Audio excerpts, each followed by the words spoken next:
Good afternoon, my friends. Welcome back to the channel. Hitchhiking Yeti here. Thank you so much for joining me today. I really do appreciate it. I'm in Lake Shawnee today here in the mountaineer state of West Virginia. Really excited to be here. It's October. Fall is in the air. It's been a little crisp today, but I gotta admit, the sun is heated things up very nicely. It looks like we're gonna be in the 60s today, so it's gonna be a nice time to kind of walk around Lake Shawnee, explain a little backstory about this place, and tell you some of the dark history about this place. And it definitely has some weird things happening here. This is a place that's kind of known for ghost sightings and things like that, a little haunted.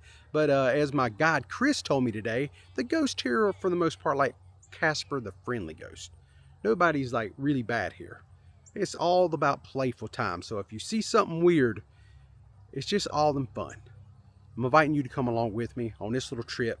We're going to walk around Lake Shawnee and dive into this. Let's get started. All right, so we're walking down the driveway here at Lake Shawnee.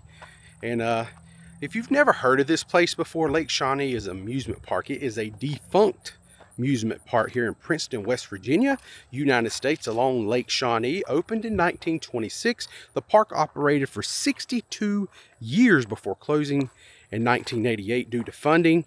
It received public attention for urban legends regarding the park being haunted due to accidental deaths supposedly caused by the cursed land, because Shawnee is an Indian tribe. And we're going to dive into why it was cursed. Why do you think this place was cursed? Well, we're going to get into that today. And that right there is a pretty cool entrance. Now they have like a haunted house here on property. That's why we have this like cyborg thing right here next to the clown's mouth here at the entrance. And they do have bathrooms here, so if you do come here in the month of October when they're doing these tours, you do have bathrooms located here at Lake Shawnee, as my wife has already utilized. So we're going to go ahead and make our way inside. Whoa! Running human. Eye tracking sensors still function, and your destruction is imminent. My internal calculations have determined that your chances of escape are less than 1%. Less than 1% are chances of escape. I want to say it's a little bit higher than that, because we're the Hitchhiking Yeti. We can get out of it. All right, my friends, we have made it down here at Lakeside here at Lake Shawnee. As you see right across the waterway there, they have a very famous Ferris wheel that really goes hand in hand. There's not very many pictures you're going to find online about Lake Shawnee where you're not going to see that spooky looking Ferris wheel over there that they could never sail when the park closed down in 1988 due to funding.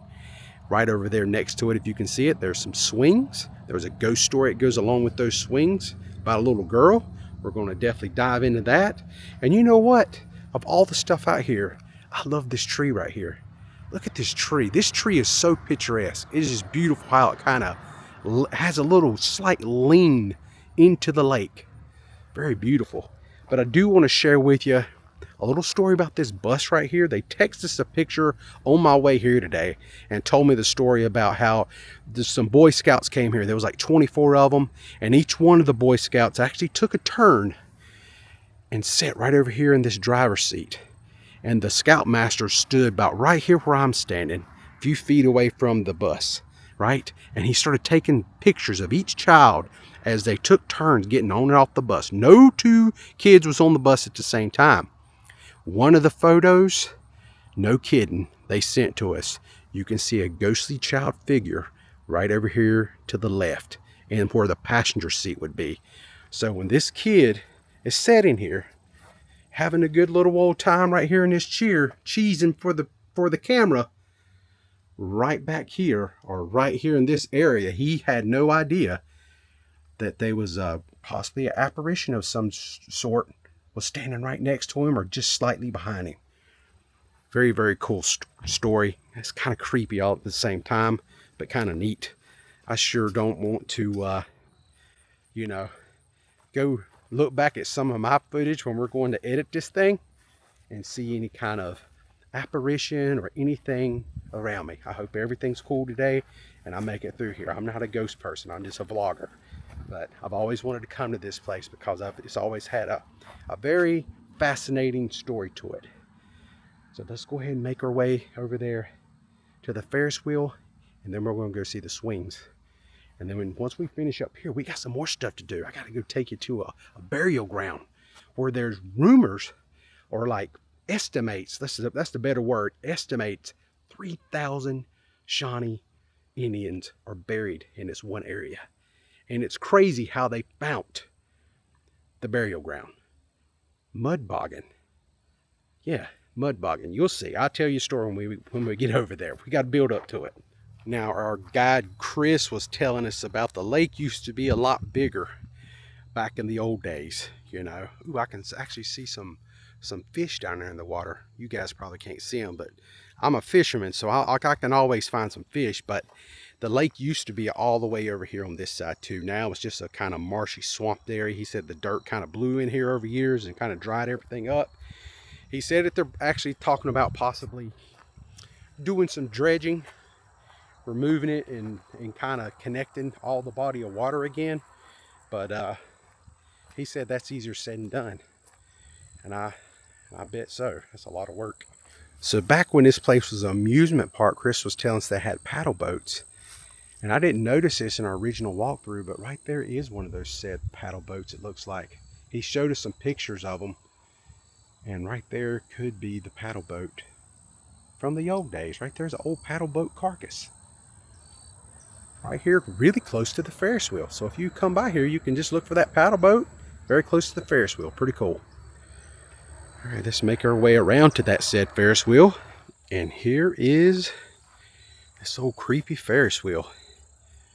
After all these years, look at all the growth that has overtaken this Ferris wheel. Now, this Ferris wheel was actually put in place here back in the mid-80s. I think some people look at it and think it was here for, you know, through the 60s and stuff, but Chris actually told us that is not how it worked. They actually bought it used back in the day and brought it here. As you see, they got the blocks and stuff there. They did try to sell this Ferris wheel when they shut everything down in 1988. They had a roller coaster also. They was able to sell that, but nobody bought the Ferris wheel, and no one bought the swings right there off into the distance. One thing I gotta say, I love this Ferris wheel. I love the design on the back of these buckets. I think that's so cool looking. One cool thing I can definitely tell you about this Ferris wheel that's kind of neat in this lake area. When we was walking around through here and we was talking about the Ferris wheel and stuff, he said, have you ever played a video game called Fallout 76? And I said, you know, I play a lot of video games, but that wasn't one of the ones that I ever really played.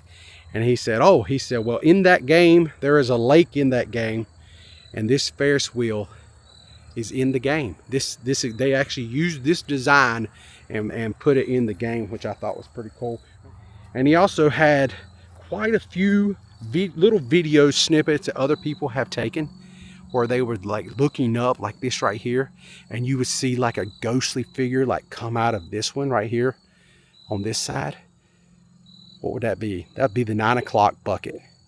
There was like a apparition or like dust or smoke like kind of hazing up right there. So really a lot of supernatural almost stories that goes on here at Lake Shawnee. Gives me the chills just to think about it, because I'm telling you, I'm not into ghost hunting or anything like that. All right, now I've made my way over here, this cool little old ticket stand. And check out right there, they got some old loose change in there.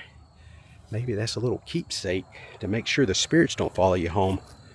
And speaking of keepsakes and stay in good standings with the ghost, with the most, actually I think that's a Beetlejuice reference. We're not going to talk about Beetlejuice here, but look at all of these cool dolls. I mean, just check out how many dolls that people have left behind here over time. And this has just been in a few months, he said. I don't know what we're going to do with all these. But there's a lot of dolls here. Toys. Look at the swings over here.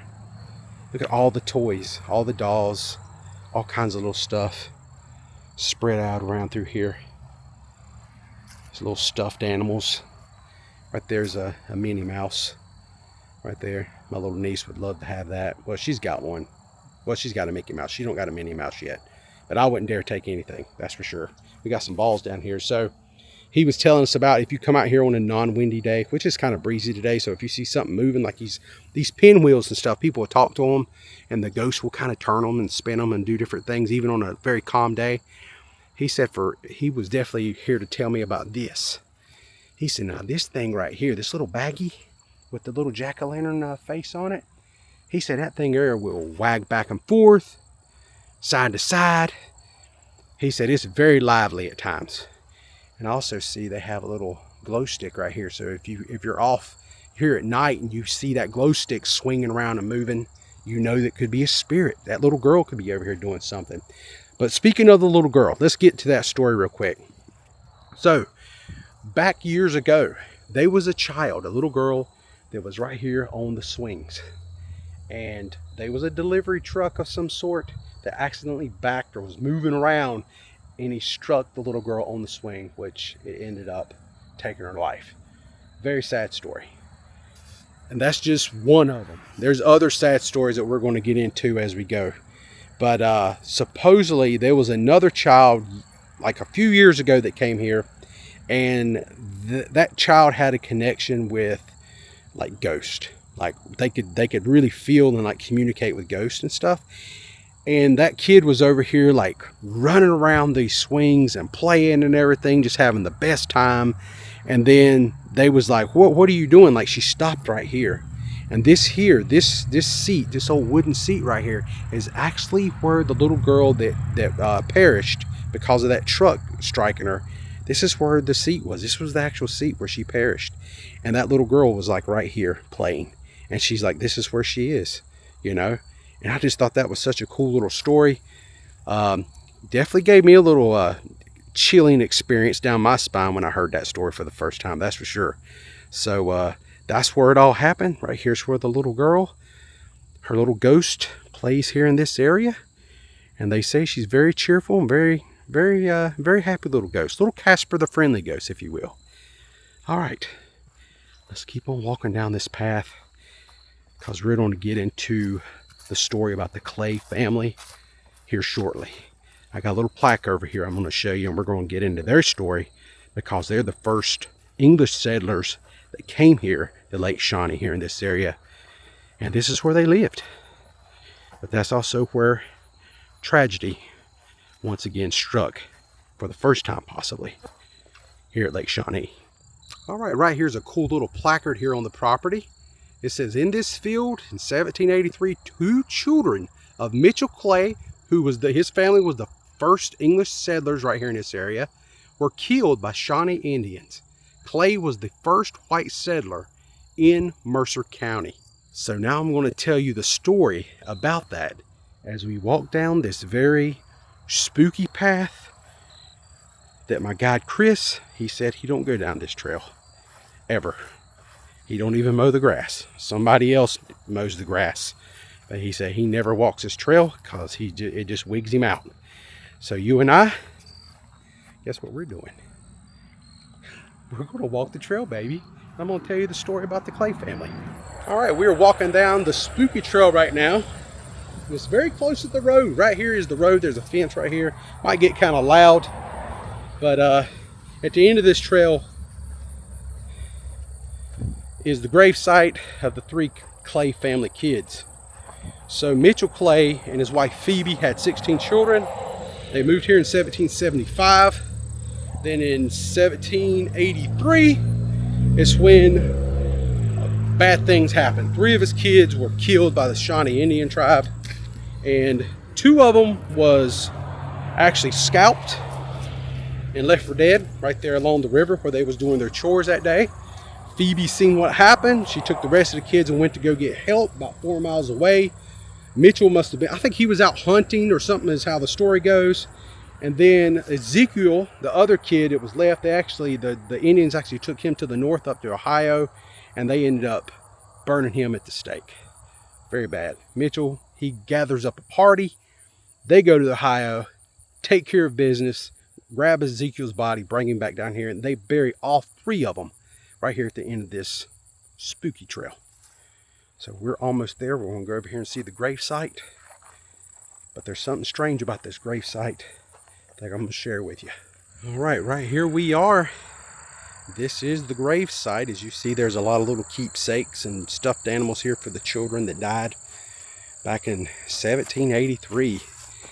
And on the face here, it says, in memory of Bartley and Tabitha Clay, massacred by Shawnee Indians, August 1783, children of Mitchell and Phoebe Clay, first settlers of Mercer County.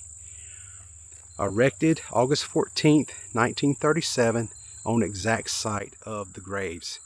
Now, that's only 2 names. And remember, Ezekiel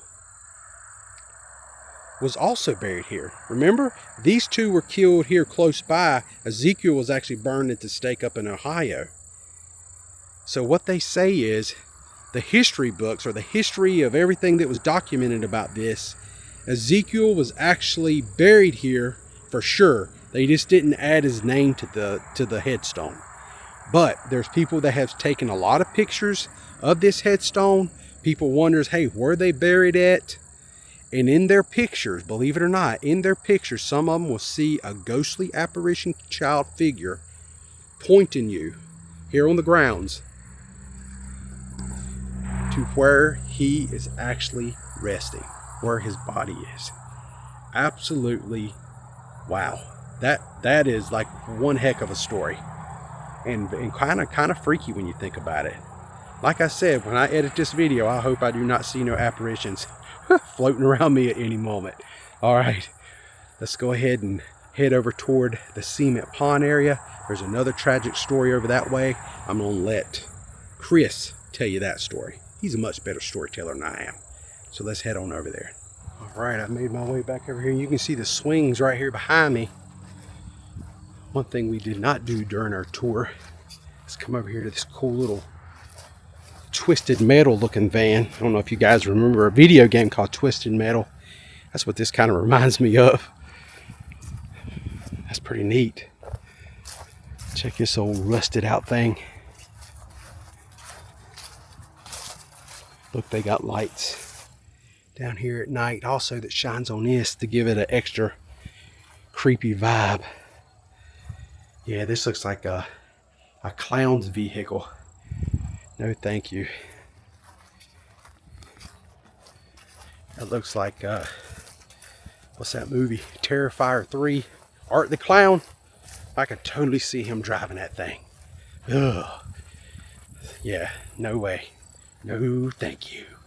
All right, so we're coming from this direction, making our way right down here, and this right here was the cement pond. You know, you've heard of the cement pond on the Beverly Hillbillies, right? That's their swimming pool. So this here was the actual pool area where the lifeguard used to sit, like in the middle of the water. And unfortunately, because the lifeguard's in the middle of the water, it would cause drownings. Because if a lifeguard's in the middle of the pool, how can he see what's going on behind him? Correct? And accidents would happen like that. But I'm going to let Chris now. I'm going to turn it over to him. He told me a story he said I could share with you guys. So I'm going to let him tell the story about the little boy and the cement pond. All right. 1966. The mother drops her son off that morning. She returns in time for the lifeguard to blow the 5 o'clock whistle. Her son's nowhere to be found. She thinks he walked home. She goes to the house. He's not there. She comes back to Lake Shawnee. They find him at 7 p.m. that night in the bottom of the pond with his arm stuck in a drain pipe. So according to some of the paranormal investigators that comes here, he hangs out at the front gate where the clown's mouth is. They think it's cute that this kid has taken up on himself keeping this park safe, but he watches everybody coming and going, and he makes sure everything stays safe. All right, so that is the story Chris told. I really appreciate him doing that, helping us out. I want to show you something else. You might be able to find some videos online where someone is talking to a pinwheel. I got to watch the video today. I've never seen it before, but he showed it to me on his iPad, and it was this exact pinwheel where they was talking, and it was very calm out here, and the pinwheel started spinning, and then it started spinning in another direction, and then it moved upward. Like, as you see how it's kind of stuck in the wood fixture, it can move up and down, and the ghost actually made it move up. Now, was it that little boy that tragically drowned out here? Maybe. Could be. Who knows? But something was doing it. I ain't kidding. It was really, really creepy. But you can see out here all the little keepsakes that people leave behind. You have this little Mickey Mouse doll right here. lot of toys, a lot of stuff a little boy would probably play with, like cars, Hot Wheels, things like that. All right, so right here next to this ticket booth area, we have this old igloo right here. They've been some ghost sightings right here too. Been playing around with like balloons and stuff. This slide right over here has been a hot spot for some ghostly activities. They actually showed us quite a few pictures of some kind of apparitional child setting right here at the bottom of the sliding board. That happened right there. I seen the picture. It was a little weird, a little freaky. I'm not a big ghost person, but the stuff I seen today and the vibe this place gives off, even on a beautiful sunshiny day like this, not a cloud in the sky here in West Virginia, it still has a vibe. It still has a vibe. Not that it's ugly in any way, but you can definitely feel it. That's for sure. That's why so many people come here and goes on these tours, listen to these stories being told. It's pretty amazing, actually. Okay, that will pretty much do it for the lake area. Now we're going to go take you over to the burial ground, where supposedly they're estimating 3,000 graves. People, Shawnee Indians, could be buried in this next location I'm taking you to. And it's unbelievable how they found out about it. Mud bogging of all things. Hey, it is what it is. It's a cool story, and I want to share it with you right here in a minute and show you the rock that they buried in the place, and show you what kind of weirdness it morphed into. It actually changed. The rock changed. Something happened. We're going to get into that next. All right, we have made it over here to the burying grounds. And this is pretty cool right here. You see all this land out here? They're saying there's roughly, estimating about 3,000 Shawnee Indian tribe buried here in this area. And it all started because they was doing a little mud bogging out here. When the amusement park actually shut down over there in 1988 due to funding, they thought, what's a way we can make a little bit of money to pay some of this stuff off, because they could not sell everything. They could not sell the swings. They could not sell the Ferris wheel. Everything else sold, but they had certain items they could not sell. They're having to pay money for this stuff, taxes, things like that. And they ended up coming over here and they said, hey, I got an idea. Let's have us a mud bog, because that's what West Virginian and Southern people do. So they actually had their mud bog right over here in this area. And the crowd started getting bigger. And it was really getting to be difficult to do it because the crowds got so big, it was close to the river, and it just, safety was an issue. So then they decided, hey, let's move it over here. Let's move it over here in this area. So they brought their bulldozers over here and started dozing the ground, like just raking it down through here, cleaning it up, getting it flat for a mud bog, making a pit. And guess what happened? They started coming across all kind of Indian artifacts.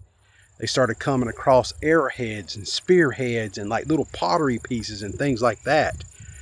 And that at that moment, they say, whoa, wait a minute, something's going on here. So they call Marshall University down, and they end up some of their scientist group come down. They start doing some excavation. They start digging and finding some stuff. And then after a few days, they ended up saying, hey, no more shovels. Why? Because they started finding bodies of old Indian burial grounds. Really crazy stuff like that. And it was all right here in this area. And so over time they decided, hey, we don't want to upset the earth. We're not going to do this. We're going to stop digging, put everything back the way we do, and this is just going to be a burying ground. And we're going to make we're going to put some kind of headstone right here, kind of commemorating this, right? So he goes out, the owners of the property, they actually go out and they get him a rock, and they put the rock in the ground. And this is where it gets real weird. When they put that rock in the ground, he said in 1 year's time, the rock sunk 3 feet down in the ground. And it actually morphed. They said the rock actually changed. It kind of changed the look of it. And I'm going to show you the rock, because right here it is. This here is the rock. Look at all the trinkets that people have left behind. Good mementos for good vibes. Look at all this stuff. But this is the rock that actually sunk 3 feet down in the ground. And instead of putting a headstone here, they decided this here's just going to be the memory place. This is going to be the place that we remember the Shawnee Tribe Indians. And it is a very cool thing. So I told you about the rock kind of morphing. And if I come and we zoom in on it, it's kind of hard to see right now. When I was here earlier this morning, you could see it a lot better. But it's like the profile of the Indian. Like right down here, you can see like his mouth. That little peak right here would be his nose. And then this right here would be like his headdress.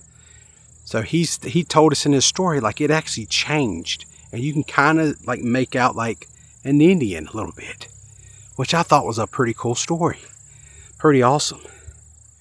So as we kind of walk around this old rock right here, this burial site, you notice these squash that they have out here. I don't know what kind of squash this is because the squash I've always seen is not round. Looks almost like pumpkin, but he was saying this is actually squash. It's a style of squash. He said they did not plant that here. Nope. He said it just showed up. And here's the weird thing. The squash actually just grew here, but even though they put weed killer around it, you know, if you notice like the bales of hay, how the dead grass is all around it, he said it's like that because we put weed killer around it, like a type of Roundup. So the chemical balance of that Roundup or weed killer makes sure that the grass shouldn't grow around it, right? Should be dirt. As you notice, this has got the same treatment around it. But for whatever reason this year, this stuff grew like all by itself. He said we didn't plant it or anything. It was so weird. It was really fertile at one point. He said they were huge. They were everywhere. He said now, you know, wintertime's coming. We're late in fall. It's kind of dying off now, but he said it was kind of wild. He said about how it kind of jettisoned out from this rock right here. He said when you stood back and you looked at it back in the summer months, it was like in the shape of an arrowhead. So he said, you know what? I'm just going to take it for what it is. It's just another mysterious thing that happens here at Lake Shawnee. All right, my friends, that will pretty much do it for me today. Thank you so much for hanging out with me.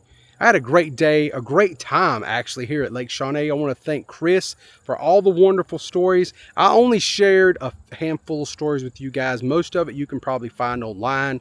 A lot of the stuff I could not really repeat. I promise I would not tell certain stories, you know, because they want people to come here and see for their own self, you know, and I totally understand that. But what I tried to do today is just capture a little bit of what it's like to be here, to go on the tour and hear some of the stuff and see some of the stuff. That's kind of what my channel has always been about. I love traveling and just taking you with me to different places, even if it's a spooky one like it is today here in October 2024 at Lake Shawnee. Really cool. Not too far from Princeton, West Virginia, the Bluefield area. It's not too bad of a drive up here even from North Carolina.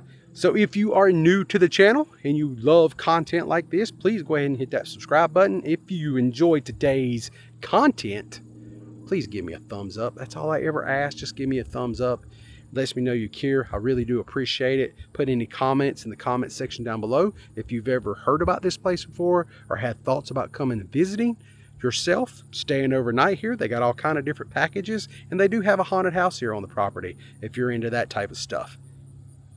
That's about it for me. I am starving now. I've been here for 4 hours. It is time to go get me some food. And I'm going to get my food and then drive back to North Carolina tonight. It's going to be a lot of fun. Love it on the road. I'm happiest when I'm on the road. All right, my friends. Until next time, I'm the Hitchhiking Yeti. And I will see you in my next video. Look at me. I had to get out of that daggone jacket, man. It got hot out here. Had to rock my Kiss shirt a little bit. Yeah. I love it wearing the Kiss shirt. Even though they're retired, people still says, hey, I like that Kiss shirt. A little destroyer action. All right, let's get on out of here. I'm about to starve. Time to go get some food, babe. Let's do it.